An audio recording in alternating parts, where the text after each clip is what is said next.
Hello, welcome to Shahjahan veterinary YouTube channel. నిన్న పోయిన వారం సంత జరగలేదు కదా, ఈ వారం ఎట్లుంది సంత? పోయిన వారం సంత అవును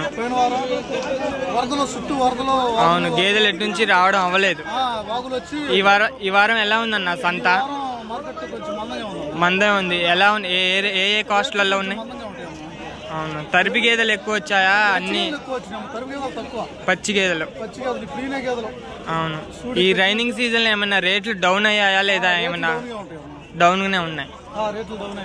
ఓకే, ఈ నందిగామ సంతకి ఎక్కడి నుంచి వస్తాయి గేదెలు? గేదెలు ఈ చుట్టుపక్కల నుంచి చంద్రలపాడు, పనిగంచుకూలు, ఓకే, నందిగామ, ఇటు అడ్రోడ్ ఈ చుట్టుపక్కల నుంచి వస్తుంటాయి. రైతులు తోలుకొచ్చి అమ్ముతుంటారు, బేరగాళ్ళు రైతులు. ఓకే, ఇక్కడ ఏమైనా తోలుకొచ్చి అమ్ముతుంటారు. ఓకే, ఇక్కడ ఏమైనా మాయలు ఏమైనా అలాంటివి ఏం జరగవు కదా? పాలు చూసుకుంటారు, 4 రూములు పాలు చూసుకుంటారు, తోలుకెళ్తారు, గ్యారంటీ ఉంటాయి. మంచి క్వాలిటీ గేదెలు కూడా వస్తాయి ఇక్కడ. నెంబర్ 1 గేదెలు వస్తాయి. ఓకే, క్వాలిటీ గేదెలో అసలు పాలలో కూడా ఏ తేడా ఉండదు. పాలు మంచిగా పాలు అయ్యే వస్తాయి. ఇంకా వేరే వేరే దూరం నుంచి కూడా ఇక్కడ కొనుగోలు చేయడానికి వస్తారు కదా? కొనుగోలు హైదరాబాద్ నుంచి వస్తారు, Bibinagar, Suryapet, Warangal, Kodad. Okay okay, thank you అన్న.